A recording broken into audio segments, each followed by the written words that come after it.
Welcome on Trésor de l'Évangile. Bienvenue sur Trésor de l'Évangile. Today we will continue with our topic, the church and the state, but we will discover another aspect of this topic. Et aujourd'hui, nous allons continuer avec l'Église et l'État et en abordant, n'est-ce pas, sous un autre angle, n'est-ce pas, cette thématique. Mais bien avant de commencer, nous allons tous prier ensemble. Let us pray together before to start. Heavenly Father, we give you honor and glory for this opportunity we have to study, to share around this topic of the church and the state. Under another aspect, we pray you, Lord, to wash us by the blood of our Lord Jesus Christ.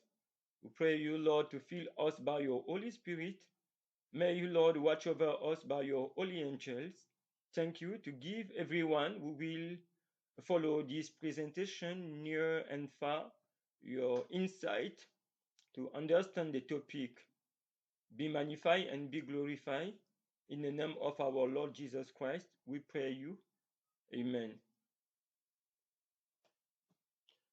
The church and the state, l'Église et l'État.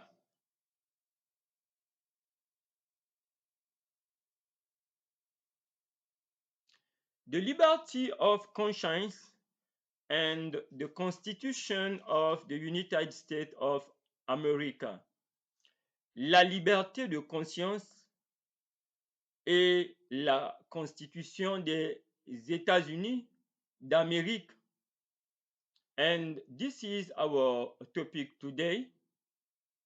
It is very, very important, very relevant in this last day to understand this topic, the liberty of conscience and the Constitution of the United States of America.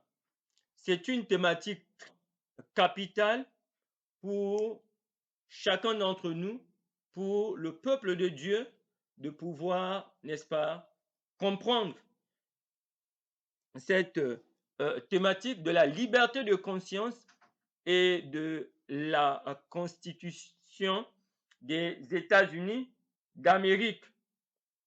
And during this presentation, we will discover what is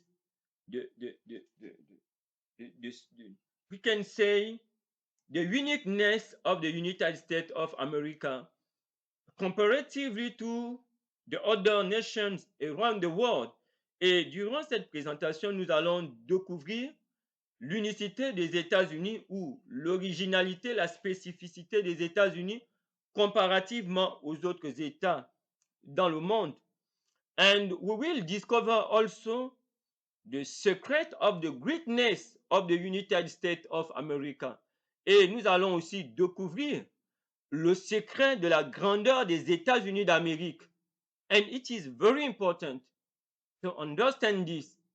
We need to understand the secret of the greatness of the United States of America.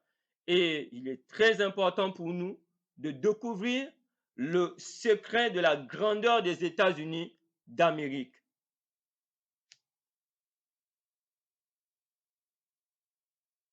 Okay, this is the flag of the United States of America. Nous avons ici le drapeau des États-Unis d'Amérique dont nous en parlons, n'est-ce pas, durant cette présentation.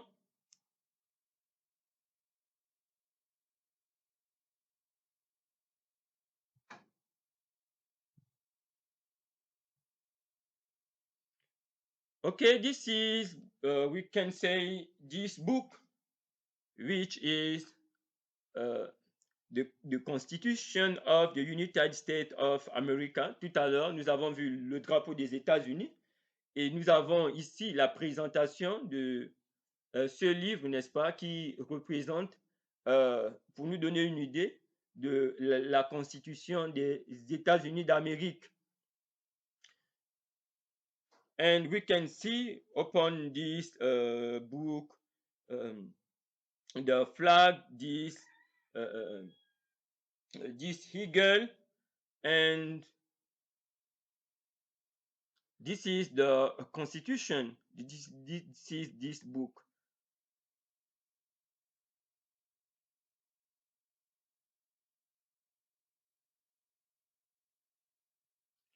Okay, we have seen this book, the Constitution of the United States, and we have many parts in this constitution, but we will consider uh, uh, we can say the beginning of this constitution. Et nous avons, n'est-ce pas, ce livre, ce gros livre qui représente la constitution des États-Unis. Et nous allons commencer, n'est-ce pas, si on peut dire, par l'introduction. A Bill of Rights, la déclaration des droits, as provided in the 10 original amendments, comme cela est pourvu dans les 10 premières modifications originales, n'est-ce pas? To the Constitution of the United States in force December 15, 1791. En vigueur, n'est-ce pas, les 10 premières, on va dire les 10 premiers amendements originaux, si vous voulez, ou bien modifications de la Constitution des États-Unis d'Amérique en vigueur le 15 décembre 1791. OK? Article 1, or l'article 1, ou que l'on appelle aussi le premier amendement dans la Constitution des États-Unis d'Amérique, ce qu'on appelle le premier amendement dans cette Constitution. Et il est très important pour chacun d'entre nous de prêter attention à cela. We can say the first article or the first amendment. Donc, on dit soit le premier amendement ou bien le premier amendement, oui, ou bien le premier article. Congress shall make no law. Le Congrès ne fera pas une loi respecting an establishment of religion. Donc, le Congrès ne devrait pas faire une loi concernant l'imposition ou l'établissement d'une religion d'État aux États-Unis d'Amérique. Et nous devons bien prêter l'oreille à cela. And we need to say that this first article or this first amendment remain available in the Constitution of the United States of America today. Donc, nous avons besoin de souligner et de relever que ce premier amendement ou ce premier article de la Constitution des États-Unis n'a jamais changé. C'est valable, c'est d'actualité, n'est-ce pas, de nos jours. Congress shall make no law respecting an establishment of religion. Donc, le Congrès ne fera pas une loi concernant, n'est-ce pas, ou bien relative à l'établissement d'une religion ou d'une église, n'est-ce pas, ou tout ce qui est appelé, je ne sais pas, société ou bien spiritualité. Non, le Congrès ne devrait pas faire, n'est-ce pas, une loi pour l'établissement d'une religion ou bien d'une église aux États-Unis selon la Constitution. Et nous disons qu'elle est en vigueur ici depuis décembre 1791, alors que nous sommes en 2025. Okay? And it is very important to understand this. This constitution is available since December 15, 1791. Okay? And it is very important for everyone to understand this. or prohibiting the free exercise thereof. Et le Congrès aussi ne devrait pas, c'est pour dire qu'on ne devrait pas interdire l'exercice d'une religion ou interdire, n'est-ce pas, une religion ou bien une église, n'est-ce pas? Ici, nous devons très bien comprendre cela. Donc, ne devrait pas faire passer une loi pour imposer une religion, une église d'État, ou le Congrès aussi ne devrait pas faire, ne devrait pas passer une religion, une loi pour interdire la pratique de la foi, la pratique d'une religion.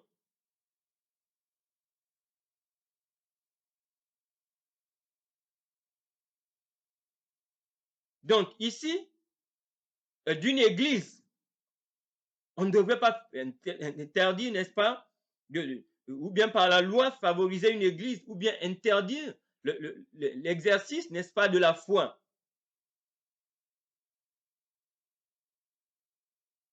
Ou bien fermer, je ne sais pas, une religion, ou bien une église.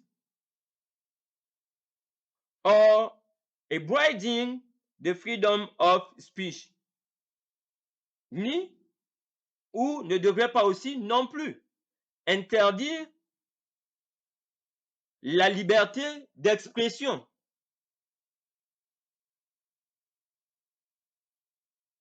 OK? Il faut très bien comprendre ici. Donc, le Congrès aussi ne doit pas faire une loi pour interdire la liberté d'expression.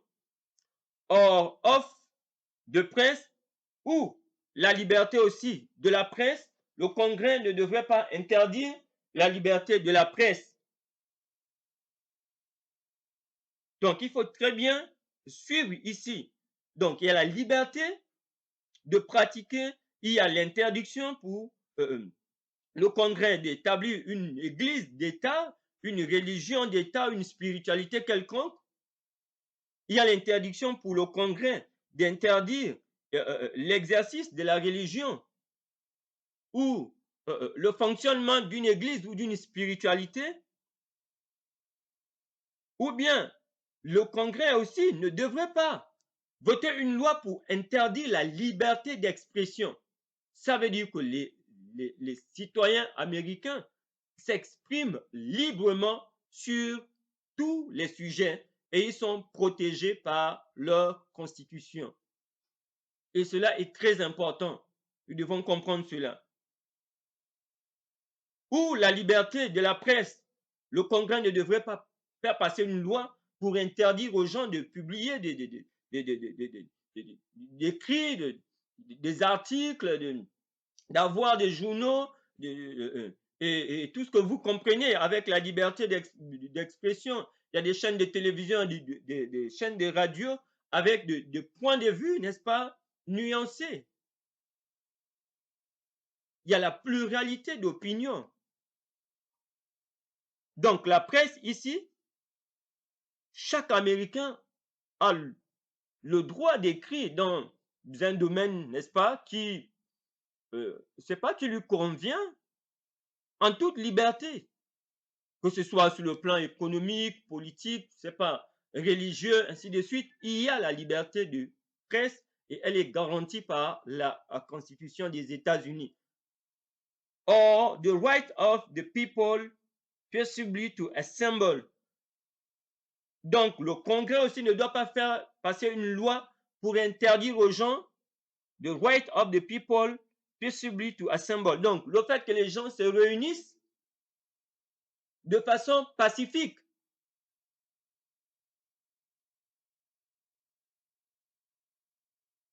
Il ne faut pas, c'est interdit aux États-Unis d'interdire cela. Des gens qui se réunissent de façon pacifique, c'est-à-dire, n'est-ce pas, sans causer des dégâts, ainsi de suite, mais de façon pacifique, en paix, des gens qui se retrouvent, des gens qui se regroupent. Le Congrès ne doit pas faire passer une loi pour interdire cela. And to petition the government for a redress of grievances. Et le Congrès aussi ne doit pas faire passer une loi pour interdire aux gens de faire des cris, n'est-ce pas, des pétitions au gouvernement pour, on va dire, redress et grievances. On va traduire ça par, n'est-ce pas, pour redresser ou bien réparer des torts. Donc, lorsque les citoyens se sentent lésés, ils ont le droit d'écrire des pétitions. Donc, une pétition ici, c'est quoi? C'est une requête que l'on écrit, par exemple, au gouvernement pour demander des réparations ou bien redresser des torts ou des griefs, n'est-ce pas, que l'on a subis.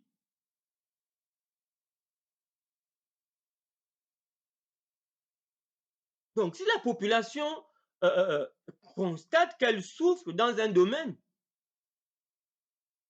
elle a le droit d'écrire des pétitions au gouvernement pour que la réparation des torts ou d'une situation, n'est-ce pas, que la population subit puisse être réglée. Donc, ça, c'est le premier amendement de la, de la Constitution des États-Unis. Et il est très, très important de comprendre cela ici.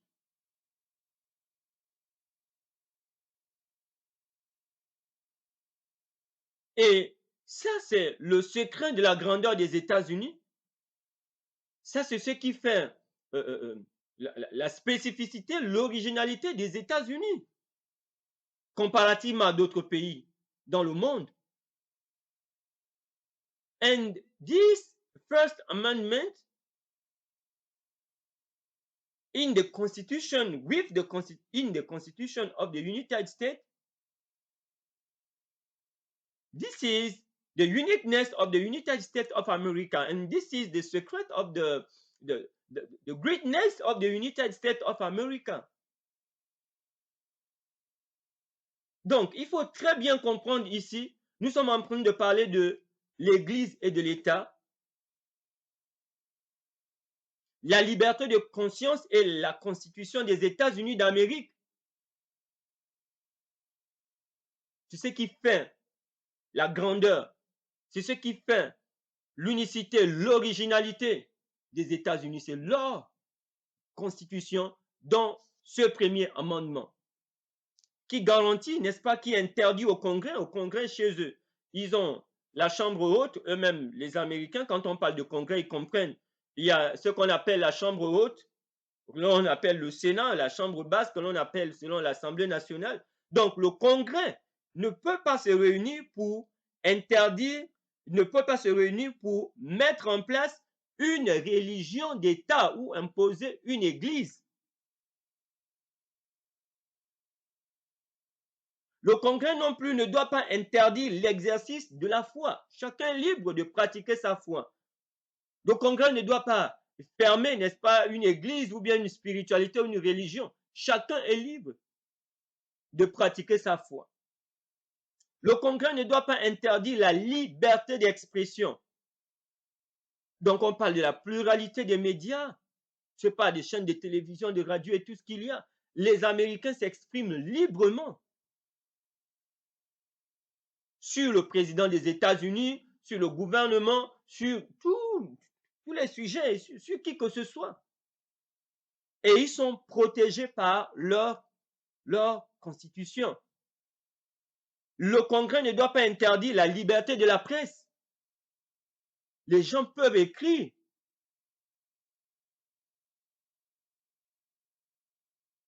Les gens peuvent critiquer.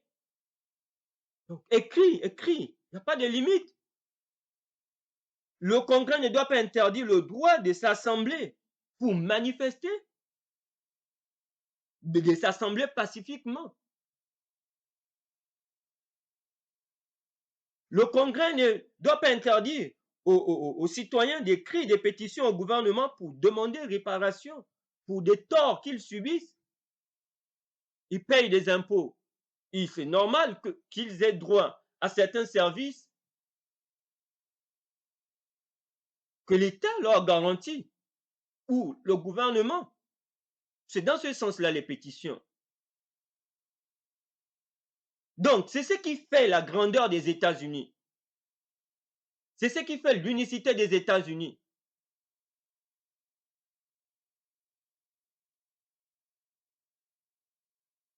Mais il y a quand même des gens qui ont vécu aux États-Unis, qui ont étudié aux États-Unis, qui aiment vivre aux États-Unis, mais qui sont incapables de copier les États-Unis dans ce sens-là.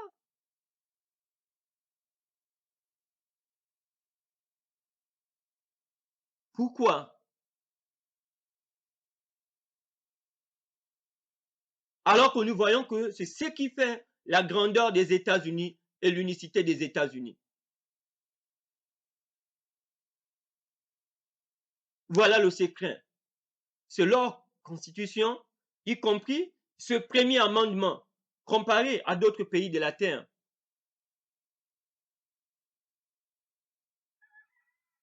Ceux qui ont refusé de faire ainsi, ils ont refusé la grandeur. Ils ont refusé l'originalité. Et les peuples qui ne veulent pas d'une telle constitution, qu'est-ce que vous voulez? Ces peuples, qu'est-ce qu'ils peuvent avoir? Ils ratent, n'est-ce pas, ce bonheur, cette paix, cette originalité, n'est-ce pas? Des peuples qui passent à côté, n'est-ce pas, de ces droits. Ratent le bonheur, ratent la grandeur dont les citoyens américains bénéficient ou ont bénéficié depuis 1791. Donc nous devons comprendre cela.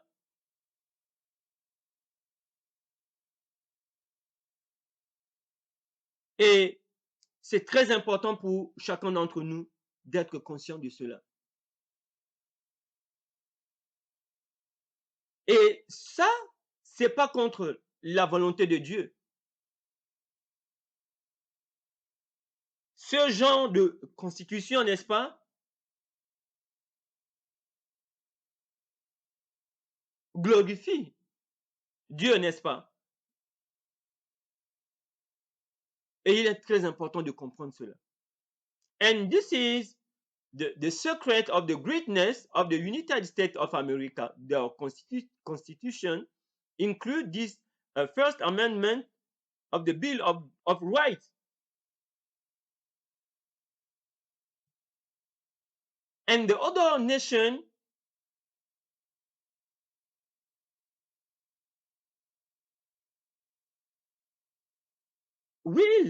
must take example from the United States of America.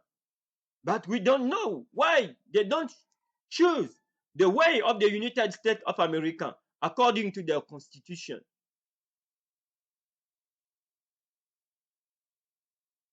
And this bill, this First Amendment, is for the glory of God.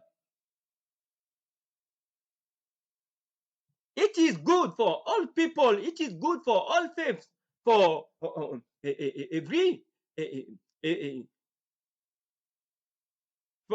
for somebody. Donc, ce premier amendement de droits, n'est-ce pas, fondamentaux des États-Unis, n'est-ce pas, chacun, tout le monde trouve son compte toutes les fois. Chaque être humain, qui que vous soyez. Pourquoi les autres pays ne prennent pas exemple sur les États-Unis?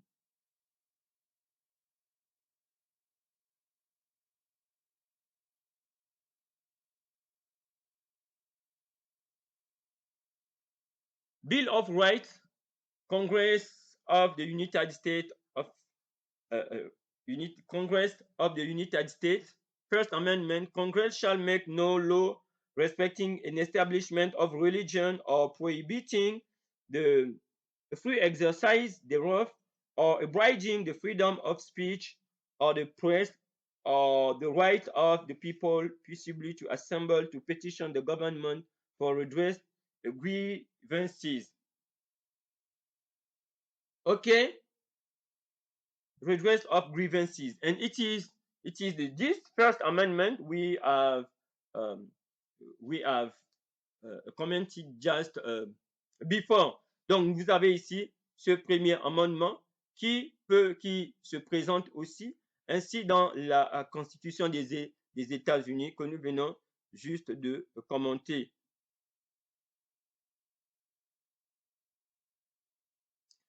The First Amendment 1791.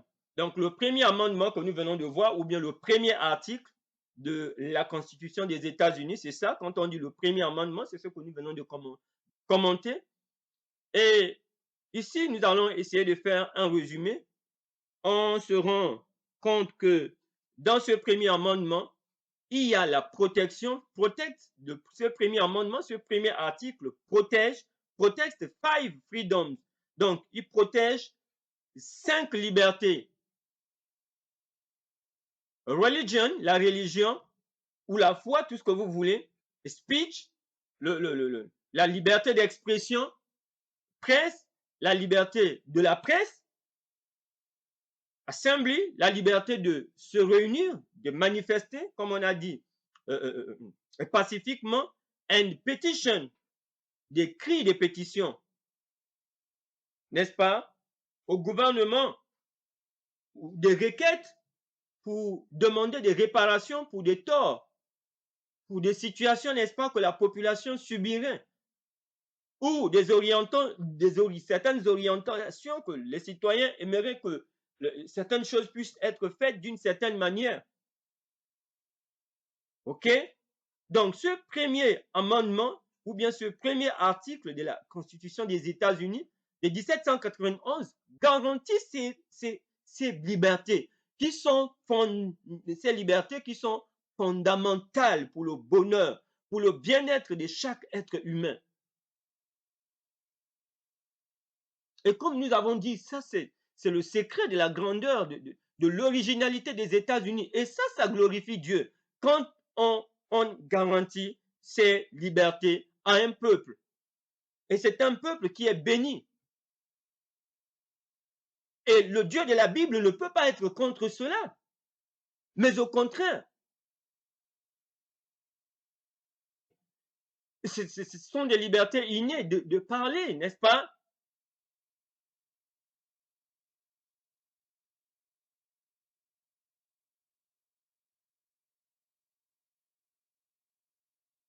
Donc, il est très important de comprendre cela. Et cela depuis 1791. Après leur déclaration d'indépendance de 1776.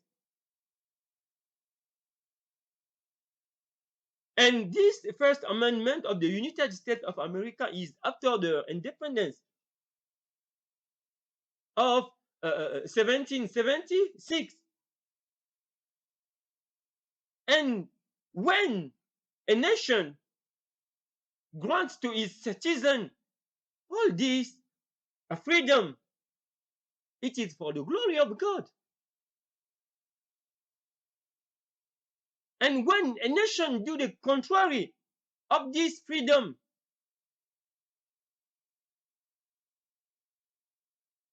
God cannot be glorified, the God of the Bible. And it is very important for those who are following this presentation to share this with others, with the people of God. Et il est très important pour ceux-là qui regarderont, qui écouteront cette présentation, de la partager avec d'autres, avec le peuple de Dieu et avec chaque personne, des amis, des parents, des connaissances. It is very important to share this presentation. Very, very, very relevant in these last days. And we are talking about the liberty of conscience and the Constitution of the United States of America. We are talking about the church and the state. And we see clearly that here in the United States of America, we have the separation of the church and the state.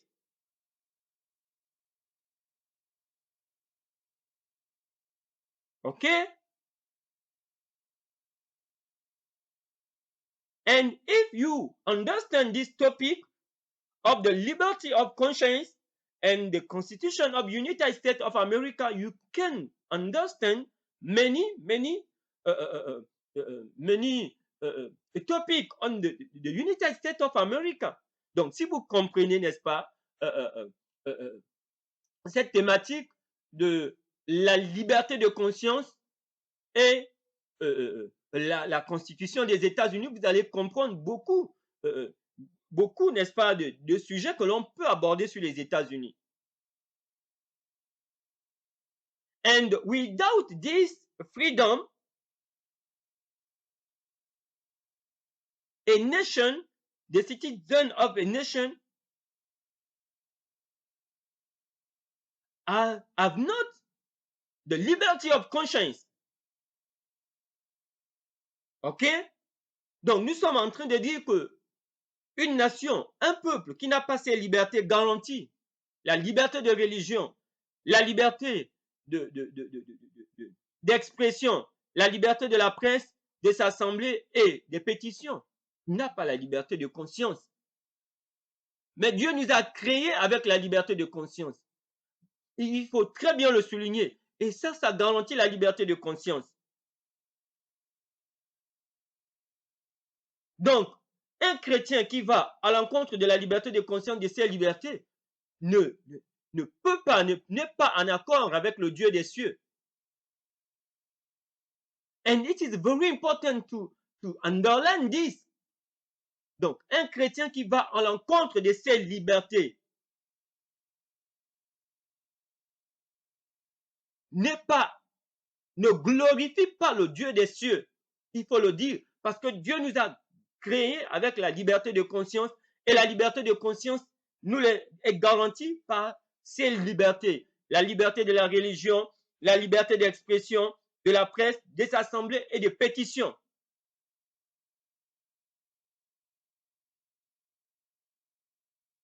The so-called Christian church, the so-called people of God, man of God, you can have many titles they can have. If they are working against these freedoms, they are working against the will of God. Donc, si vous avez, je ne sais pas, des églises chrétiennes que vous pouvez donner des noms, vous avez de soi-disant hommes de Dieu, quel que soit leur titre, qui travaillent contre ces libertés, la liberté de religion, d'expression, de presse, de s'assembler, de pétition. Ils ne glorifient pas le Dieu des cieux. Mais ils font l'œuvre de l'ennemi. They are working. These so-kind Christian churches, man, woman of God, and so on, they are working for the devil. Ils sont en train de travailler pour l'ennemi, soit de façon inconsciente ou de façon consciente.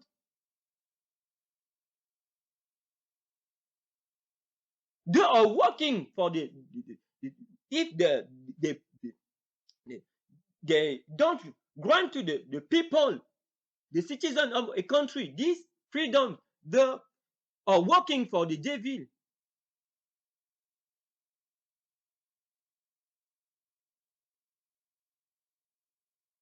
Okay? And it is very important for everybody, for the people of God, to understand this in these last days. Et il est très important, n'est-ce pas, pour le peuple de Dieu de comprendre cela dans ces temps qui sont les temps de la fin, et pour chaque personne.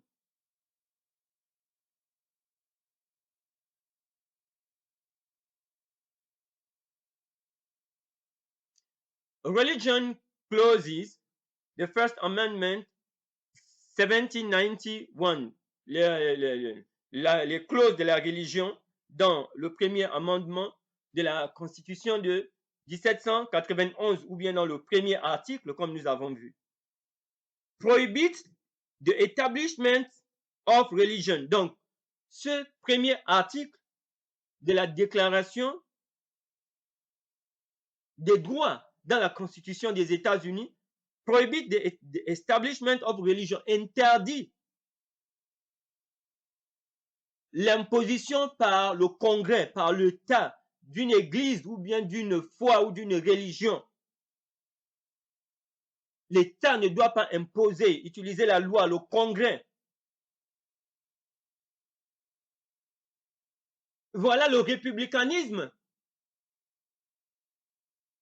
OK? C'est ça le républicanisme. And this is the aspect of the republicanism, qui est différent du parti républicain, which is different of the Republican Party, le républicanisme. It is the model of government of a country.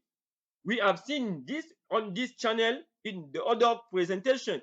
C'est un modèle de gouvernement d'un pays qui n'a rien à voir, le républicanisme, avec le parti républicain. C'est pas la même chose. Il faut souligner cela.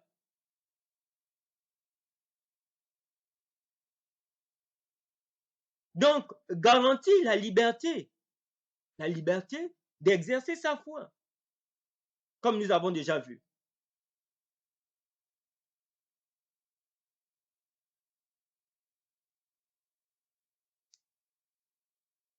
And here in this constitution, we have not only the Christian faith, we have all kind of faith, all kind of religion. The free exercise or granting by the Constitution of the United States by this First Amendment. Donc ici, on n'a pas que la foi chrétienne. L'exercice de toutes les foi, si on peut le dire, n'est-ce pas? Les croyances est garantie par le premier amendement ou le premier article de cette Constitution de 1791.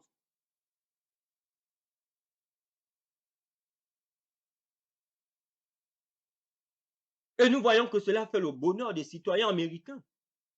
Cela fait le bonheur d'autres citoyens du monde qui veulent aller aux États-Unis. OK? Chacun trouve son compte. Et ça fait partie du rêve américain. And that is why many citizens around the world want to go to the United States of America. And this is part of the dream of America. And it is good. Why they refuse to do the same in their countries? Citizens, government, leaders around the world. Pourquoi ne pas faire la même chose? Alors que les gens trouvent que les États-Unis, les gens veulent aller aux États-Unis. Pourquoi? Ne pas reproduire cela chez eux autour du monde.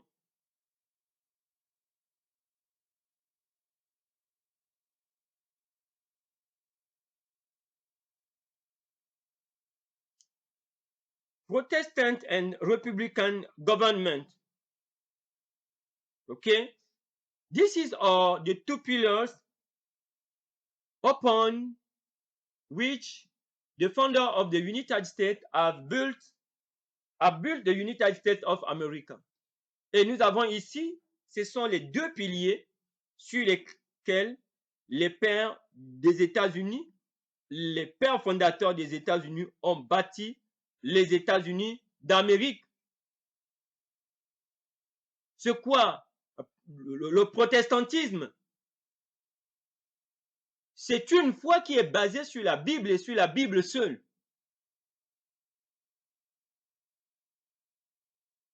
OK? Une foi qui est basée sur la Bible. La sola scriptura.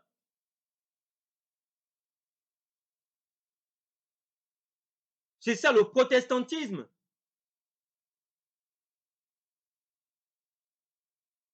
Le protestantisme, Et c'est-à-dire que chacun adore selon sa conscience la vérité qui est dans la Bible. C'est ça le protestantisme. La Bible est la Bible seule.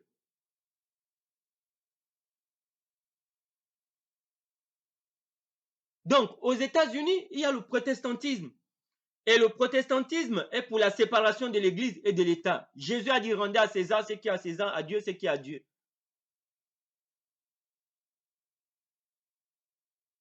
Le protestantisme,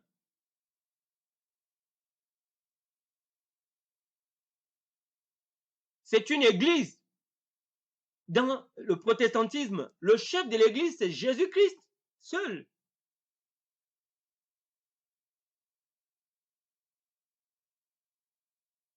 Le protestantisme accepte la coexistence avec d'autres foi. Parce que Jésus-Christ, qui est la tête de l'église chrétienne, Jésus-Christ n'a jamais persécuté ou imposé sa foi à d'autres ou aller combattre ceux-là qui ont refusé, n'est-ce pas, son message. C'est ça le protestantisme. Donc, une foi qui est basée sur la Bible et la Bible seule, et la Bible est pour la séparation de l'Église et de l'État. La Bible est pour l'exercice de la foi. Chacun est libre d'exercer sa foi en toute âme et conscience. Vous êtes libre. Ce n'est pas forcé. Jésus n'a forcé personne. Jésus a utilisé la persuasion. Et c'est ça le protestantisme. Ce n'est pas la contrainte. C'est ça l'évangile. Donc, les deux piliers sur lesquels les pères fondateurs ont bâti les États-Unis, c'est le protestantisme et le républicanisme, dont nous avons déjà parlé dans d'autres présentations, n'est-ce pas? Donc, je vous invite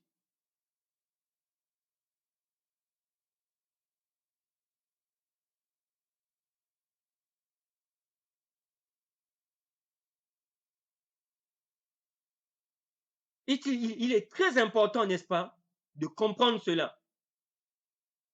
Donc, le républicanisme, ce mot de gouvernement que nous avions déjà dit succinctement, on disait que c'est des peuples, n'est-ce pas, qui, le peuple qui par le vote va voter, n'est-ce pas, des représentants. Il faut d'abord un vote libre à la base. Le peuple va voter ses représentants avec des aspirations qui vont traduire à ces représentants, qui feront des lois, des projets, tout ce que vous voulez. Et ils vont soumettre cela au gouvernement. Le gouvernement mettra cela en pratique pour le bien de ce peuple-là. Et dans le cas des États-Unis, vous avez cela, n'est-ce pas? Avec la séparation des pouvoirs, le pouvoir judiciaire, exécutif, législatif, c'est séparé pour ceux qui rentrent dans le républicanisme, n'est-ce pas, américain.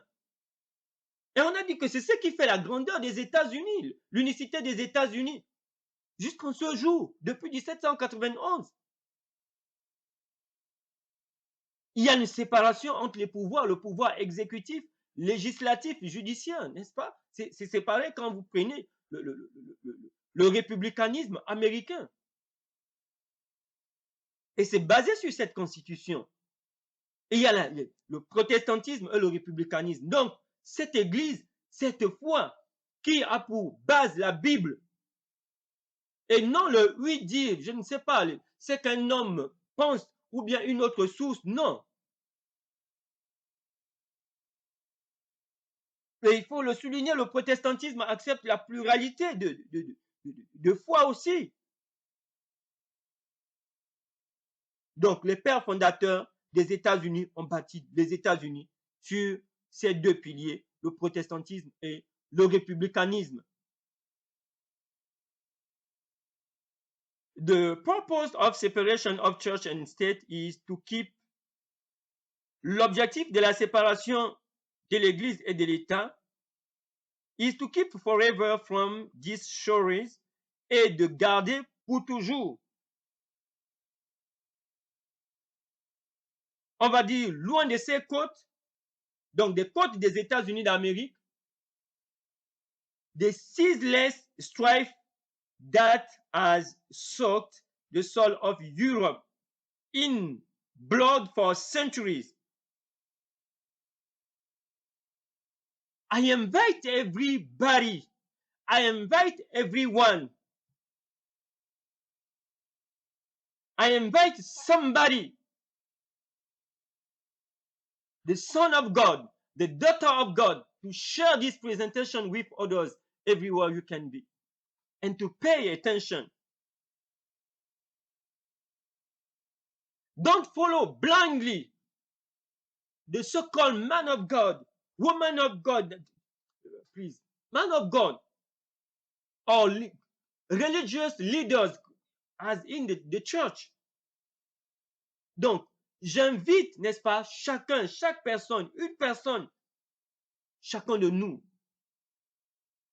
qui est enfant de Dieu, de pouvoir partager cette présentation, de bien la suivre et d'écouter, et de ne pas suivre aveuglement une église chrétienne, un soi-disant homme de Dieu, quel que soit son titre.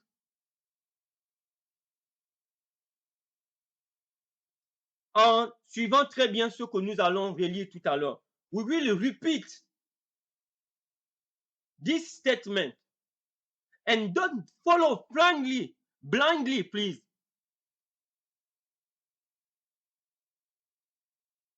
Somebody in this matter of church and state in these last days.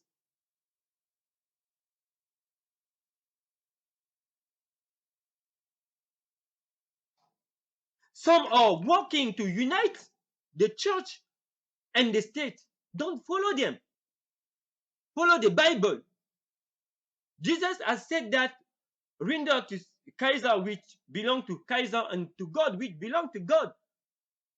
Jesus has declared clearly the separation of church and state in the gospel. Et Jésus a dit, rendez à César ce qui est à César, à Dieu ce qui est à Dieu dans les évangiles.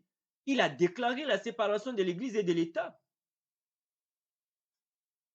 Et si vous êtes un protestant, vous croyez à la Bible, la sola scriptura, vous ne pouvez pas aller soutenir l'union de l'Église et de l'État sous quelque forme que ce soit.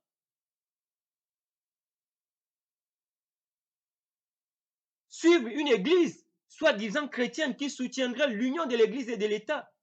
Pourquoi? Parce qu'il faut écouter cette déclaration de cet homme, de ce père fondateur des États-Unis. Why? We cannot support the church and the state because Jesus Christ, our Lord and Savior, was not for the union of the church and the state. And when we understand the statement of this one father founder of the United States of America, we will understand the danger of the union of the church and the state. Et si nous écoutons ce père fondateur des États-Unis, nous allons comprendre les dangers de l'union de l'Église et de l'État. I will repeat. And I invite everyone, I invite us to pay attention to this statement. I invite everyone to share this.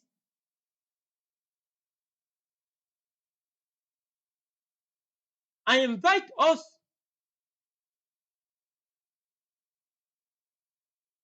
on this channel, Trésor de l'Évangile, on YouTube and Facebook. Help the others to discover this channel.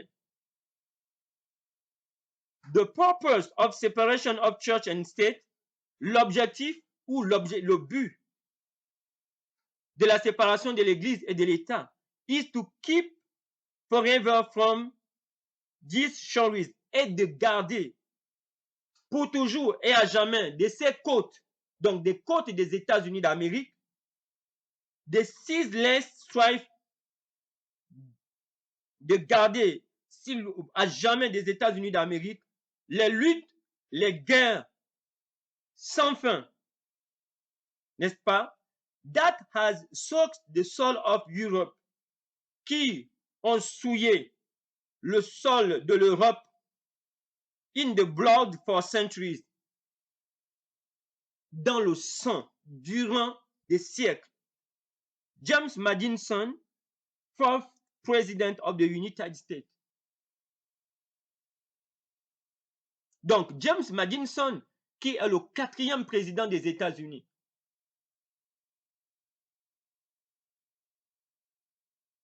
Donc, comprenez, il est en train de dire ici que l'objectif de la séparation de l'Église et de l'État est de garder pour toujours, loin des côtes des États-Unis, les guerres, les luttes incessantes qui ont souillé le sol de l'Europe durant des siècles, for centuries.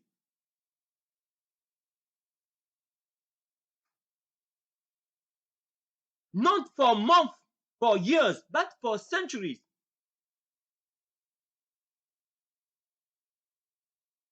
What he wants to underline here, qu'est-ce qu'il veut nous dire?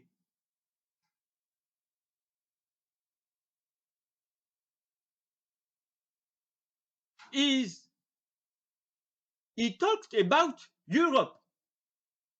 Il a parlé de l'Europe. Why Europe? Because we know that during the Dark Ages, from 538 to 1798, the church and the state have united, and they have killed those who have refused to follow the tradition, the doctrine, as the worship on Sunday, which is the first day of the week, not the 7th day. The worship of the Trinity, which is not the God of the Bible. The worship of the idols, Trinity or the Triune God. And so does doctrine, the union of the church and the state, the union of the church and the kingdoms, and the government in Europe.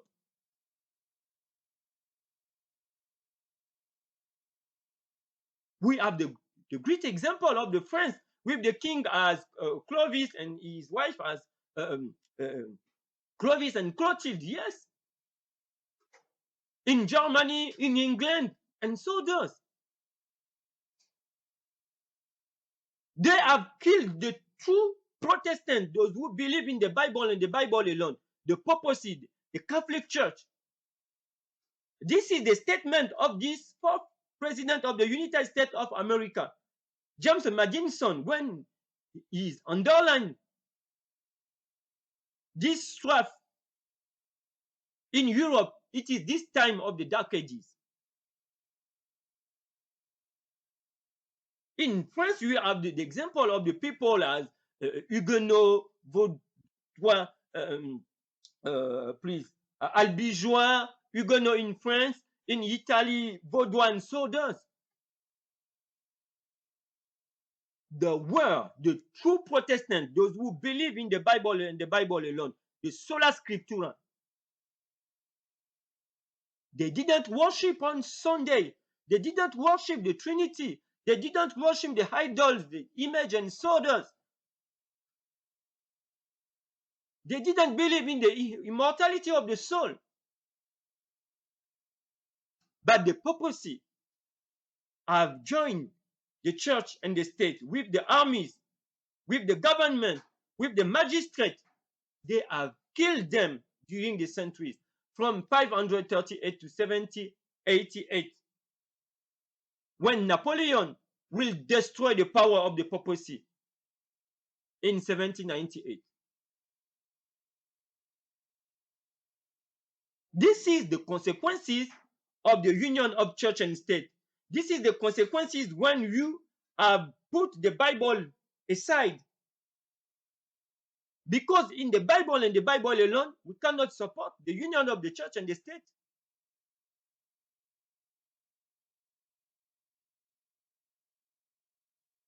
They have put the Bible aside and they have killed the true believers in the name of Jesus Christ, in the name of God, in the name of the Christianity, and so on. The papacy, the Catholic Church, and these others some Protestant churches also. When we consider in England, and so does.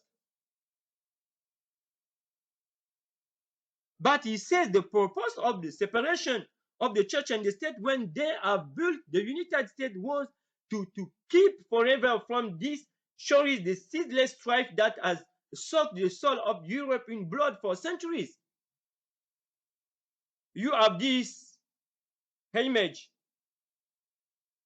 You see how they have burned during Inquisition.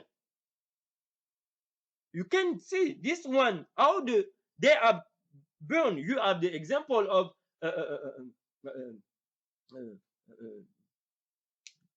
many these reformers.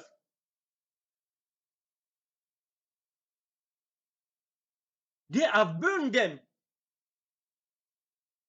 during the Dark Ages. You can see this this image under the photo of James Madison. You see under they use the fire. They are burned. They have called these true believers the heretic because they have refused to follow the church of the state, the church of the kingdom, and this false doctrine. And the Christianity was the paganism, which was Christianizing.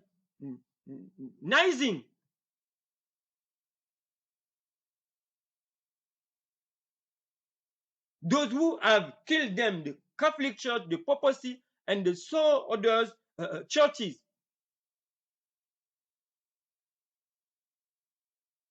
You have the story of John Hus, Wycliffe, and so does.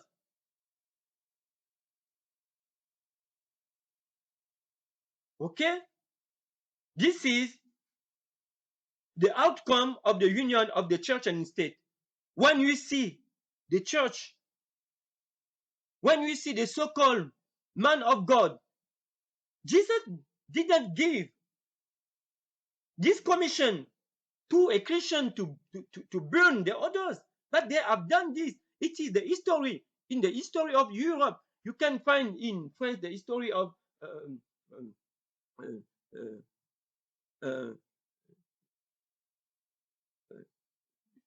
the Saint Barthélemy, this murder in France. And it is very important to understand this.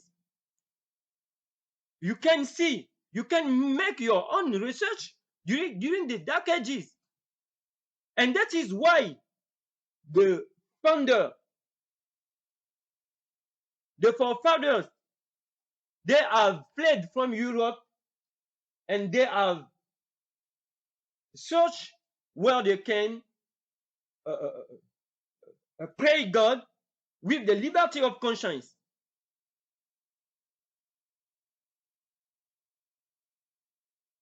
These Europeans have fled the Europe to seek a land where they can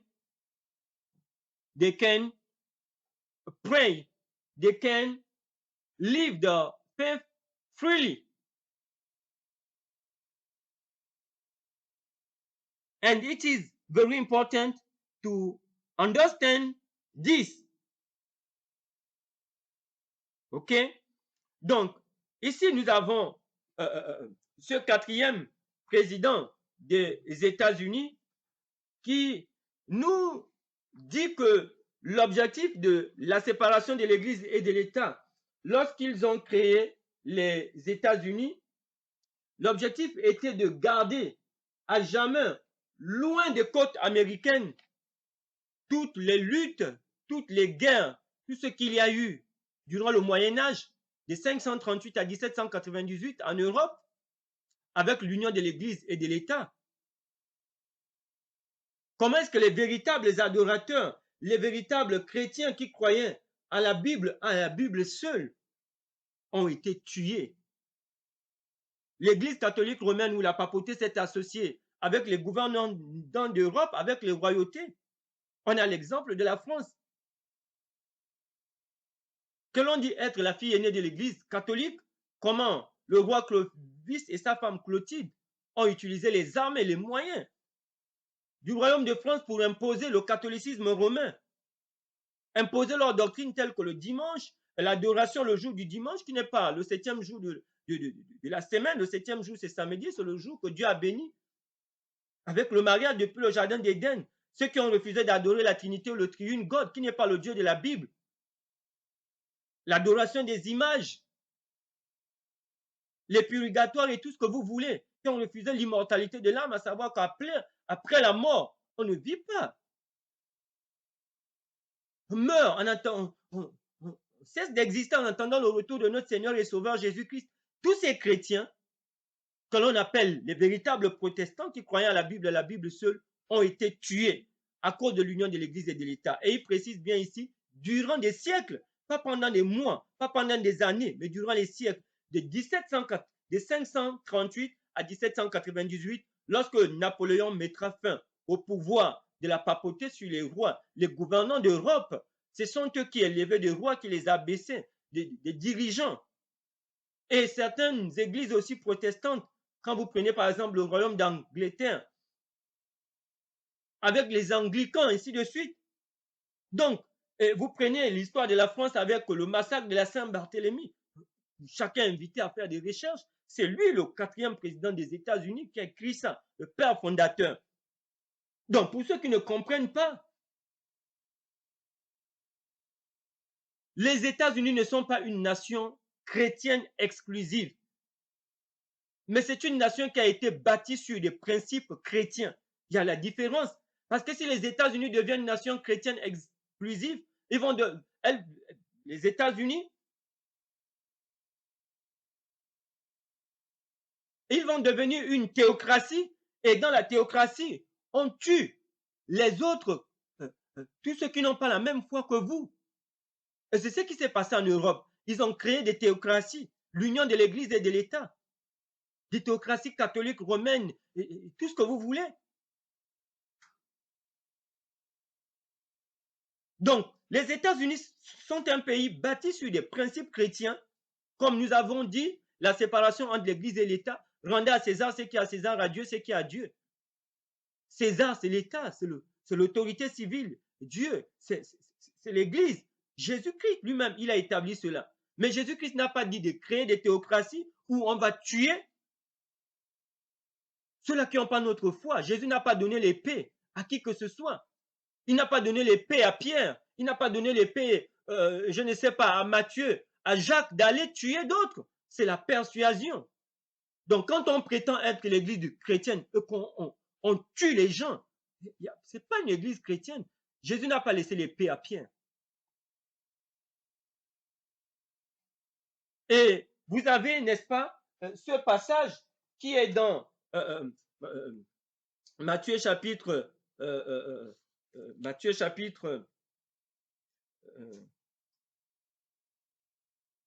Matthieu chapitre 16, n'est-ce pas, du verset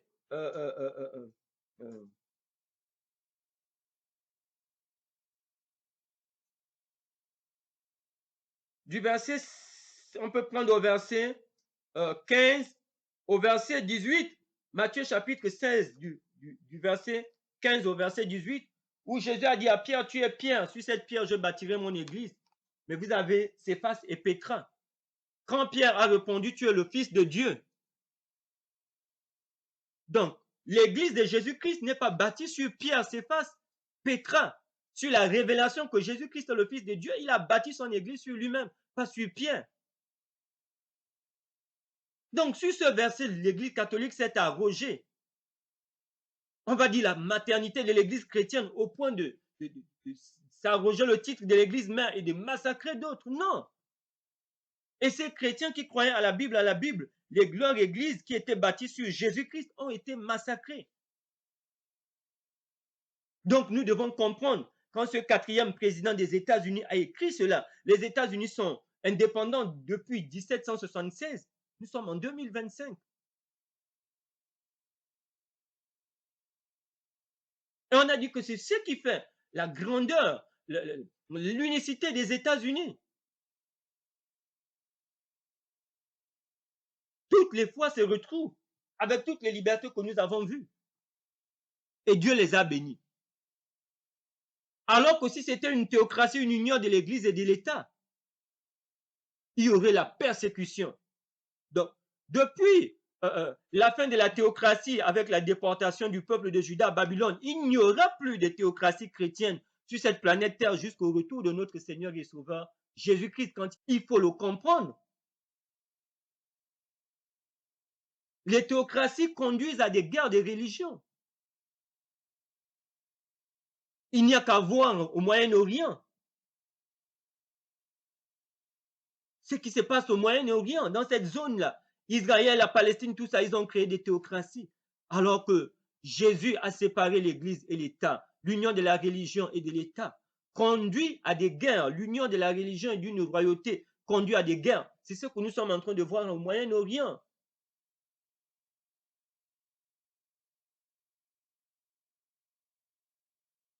Que ce soit le christianisme, l'islam, le bouddhisme, ainsi de suite, lorsqu'on unit l'État et la religion, l'Église, ainsi de suite, ça devient, n'est-ce pas, on se fait des guerres.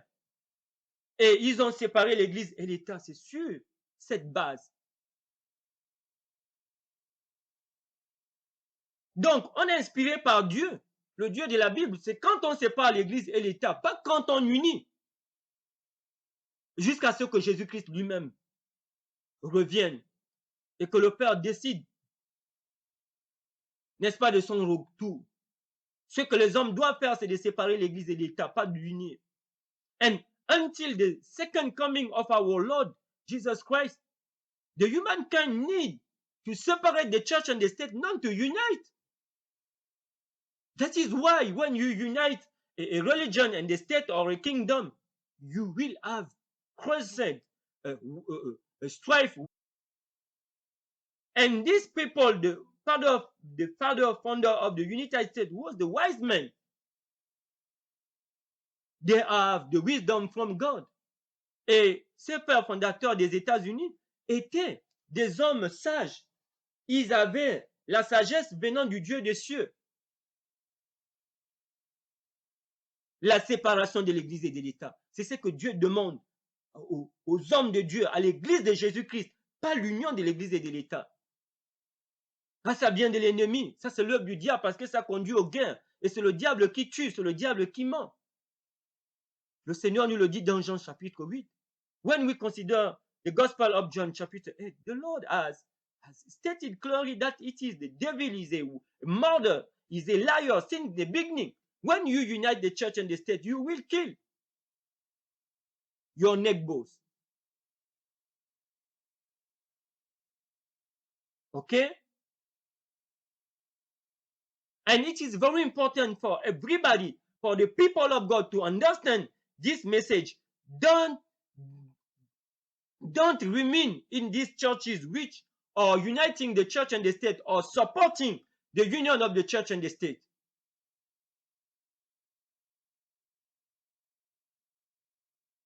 Et les véritables enfants de Dieu ne peuvent pas rester dans ces églises qui unissent l'église et l'État, qui soutiennent. Parce que Jésus ne nous a pas donné ce mandat. Because it is not the commission of our Lord Jesus Christ to unite the church and the state. And I invite everybody to meditate on this statement of James Madison. Et j'invite chacun à méditer, à faire des recherches. Et ici, en bas, en dessus de sa photo, nous voyons que durant le Moyen-Âge, ils ont brûlé des chrétiens. On parle des Tyndall, les gens, eux, c'est bien d'autres. On parle des Huguenots en France, des Albigeois, des Vaudois du Piémont en Italie. Le supplice d'Inquisition, parce qu'ils avaient refusé d'adorer le premier jour, d'adorer le premier jour de la semaine, ce faux repos. Ils ont refusé d'adorer la Trinité, ou aujourd'hui que l'on appelle le triune God. 3 dieux en un Dieu en 3 selon. C'est le même principe. Les idoles et tout ce que nous connaissons aujourd'hui, l'union de l'Église et de l'État, ils ont refusé. Et voilà leur sort.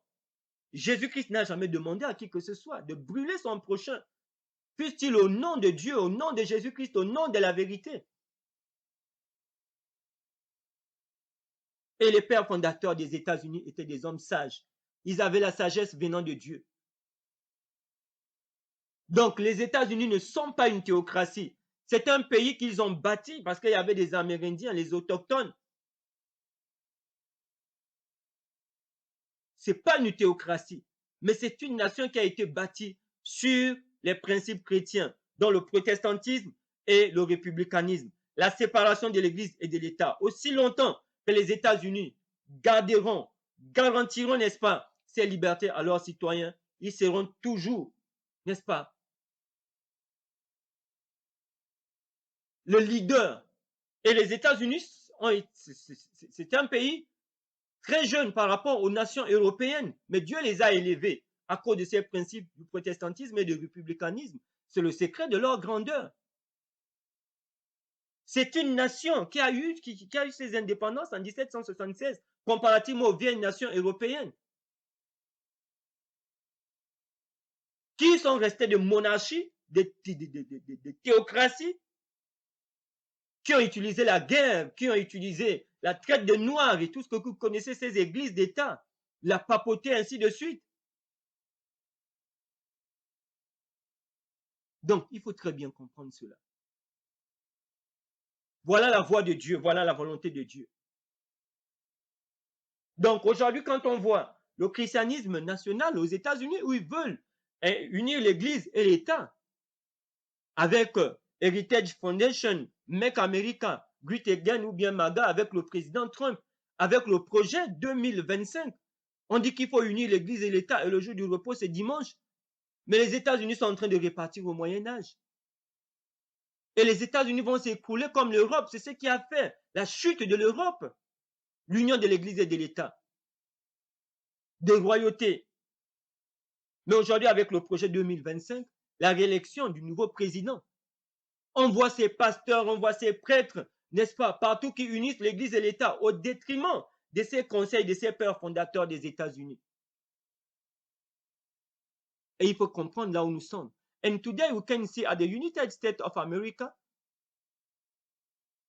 these so-called, these evangelical churches, the Catholic, they are with this project 2025. They want to enforce Sunday as the day of rest to unite the church and the state.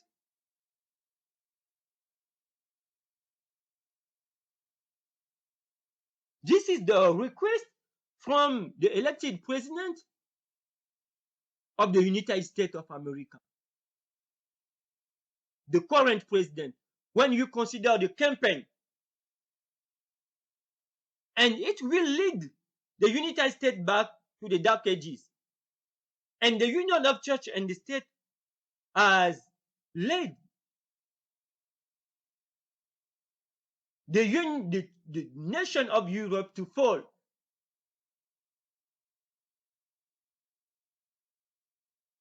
And if the United States of America will lose the separation of church and state, the Protestantism and the Republicanism, they will lose their greatness and their uniqueness. And we are watching these things. We are living the last days.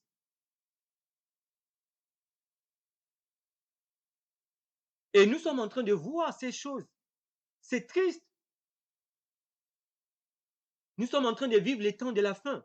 Lorsqu'on voit ces églises évangéliques aux États-Unis, les catholiques et toutes les religions qui sont en train d'aller dans l'union de l'Église et de l'État. Unir l'Église et l'État avec le président élu actuel. Ils disent qu'ils vont imposer le dimanche comme étant le jour du repos par la loi.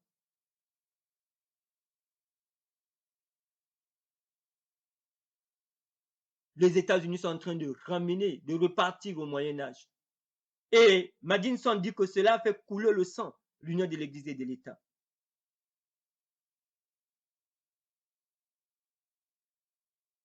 Et nous sommes en train de vivre les temps de la fin. Quand nous voyons des théocraties partout, c'est une séduction de l'ennemi.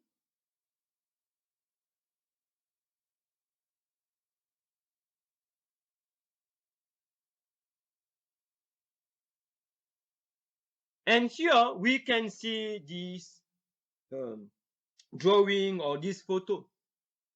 We have these armies which the kingdom or the state have used. The church of the state or the kingdom, they have used the army to kill those who refuse. As we said, for example, in Europe during the Dark Ages, to follow the teachings, the doctrine of the papacy, the Catholic churches, and so does in England and everywhere. They use the army. Jesus Christ didn't use the army. He did not give this commission to a nation, to a church, to kill those who don't follow the Christian teachings, to kill the people in the name of God, in the name of Jesus Christ. This is not the church of Jesus Christ. It is not the gospel of Jesus Christ. Jesus Christ has built his church upon himself, not upon Peter. Peter said to him, "You are the Son of God." And he has said, upon this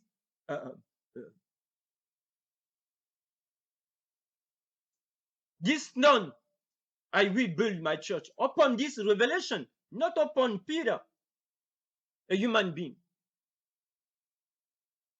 And here you can see the armies were using to kill those who don't follow.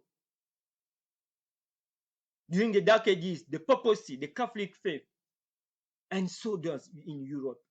And they have shed the blood from 538 to 1798. And everyone needs to understand this. And the Bible says, when we consider a revelation, that this thing will come back before the second coming of our Lord Jesus Christ.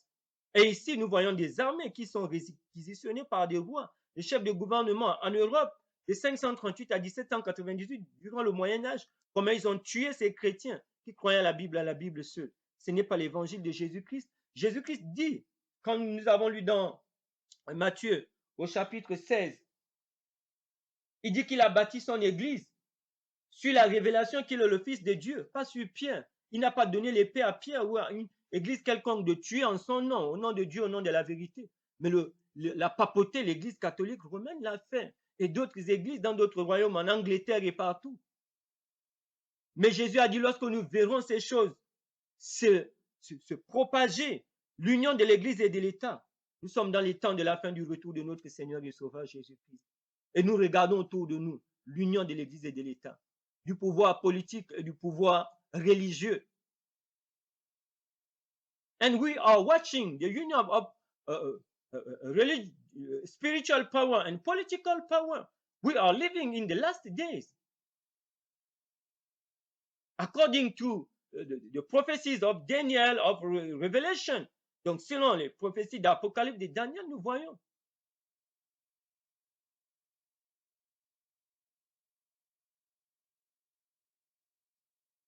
And we have some means they have used to kill these people by strangulation.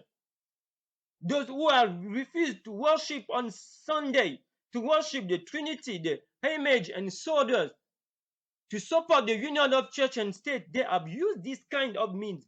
Do you think that this is the work of God? God, the Father of our Lord Jesus Christ, our Father, is God and our God. This, they use the strangulation, these atrocities. They pretend to defend Jesus Christ and his church, the union of church and state. This is the result. And the Lord is give you a call. I don't know you, but the Lord knows you. To get out from Babylon, the union of the church and the state. This is the consequences during the Dark Ages. But Daniel The prophecies of Daniel and Revelation say that these things will come back. But if you support the union of church and state, you will be accountable to Jesus Christ when he will come back. Donc, si tu es un enfant de Dieu, peut-être que tu es ignorant de ces choses. Mais le Seigneur t'appelle à sortir de Babylone, à ne pas unir l'Église et l'État. Parce que ça, c'est le résultat. Et si tu soutiens, tu participes à cela, Dieu te tiendra, n'est-ce pas, responsable au second retour de notre Seigneur et Sauveur Jésus-Christ. Voilà. Les pendaisons au Moyen-Âge ont brûlé les gens. They have burned the people upon the cross, the wood and sawdust. They have used this strangulation, les méthodes parmi lesquelles ils utilisaient. Voilà, ça, notre Père, ça, l'union de l'Église et de l'État.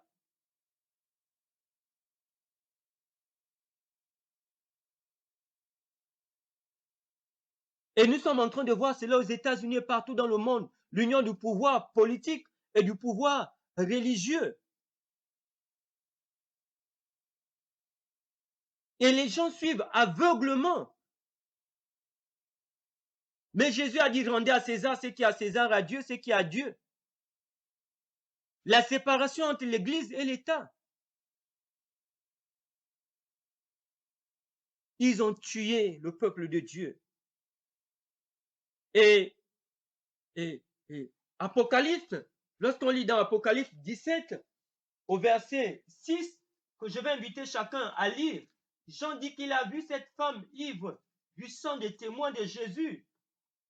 Ils ont versé le sang durant le Moyen-Âge.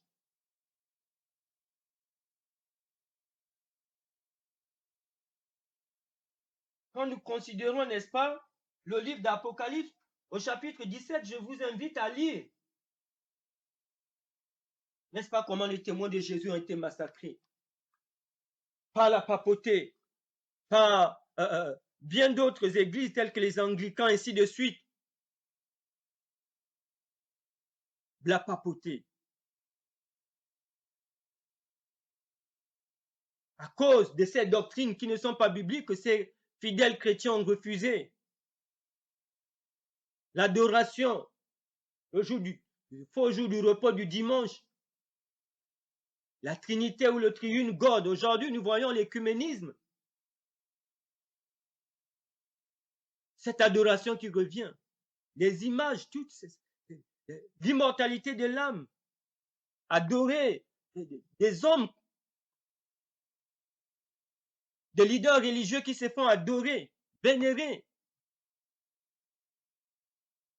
Voilà parmi tant de méthodes, ils ont brûlé, ils ont utilisé ils ont pendu des gens. Il y a bien d'autres atrocités. Ça,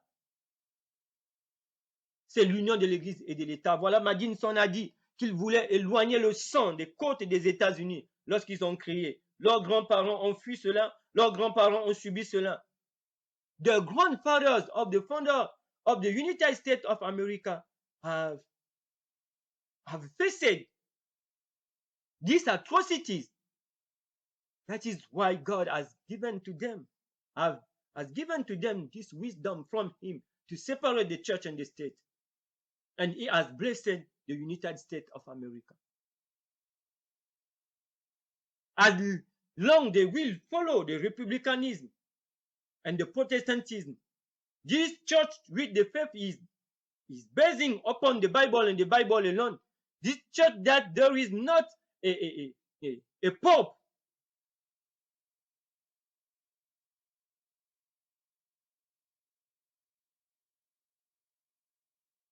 The grandfather, these true Christians,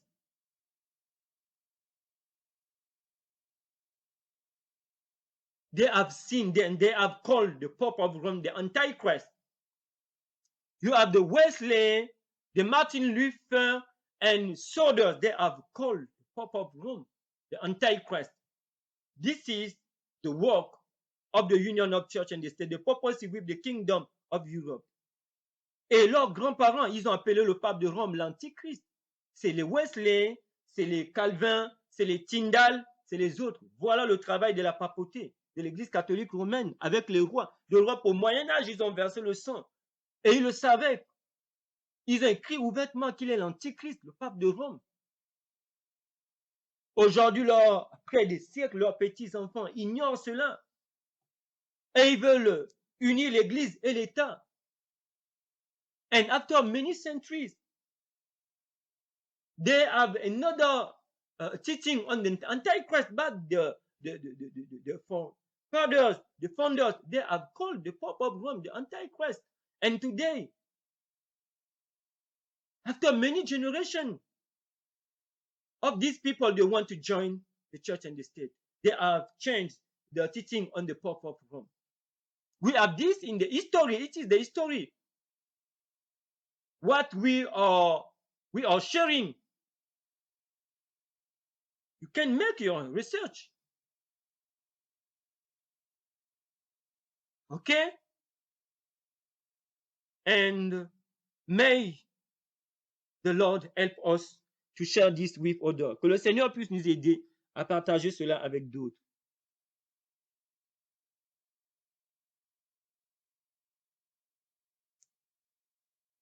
Okay, we give glory to God for this presentation, and let us pray. And I encourage you to join us on YouTube, on Facebook, and to invite others to join us on this channel and to share this with others. Heavenly Father, we give you honor and glory for this presentation.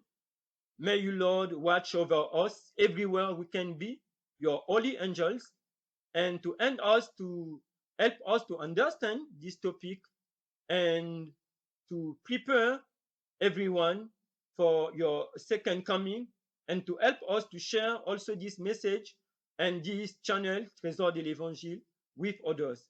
Be magnified and be glorified. In the name of our Lord Jesus Christ, we ask you all this blessing. Amen.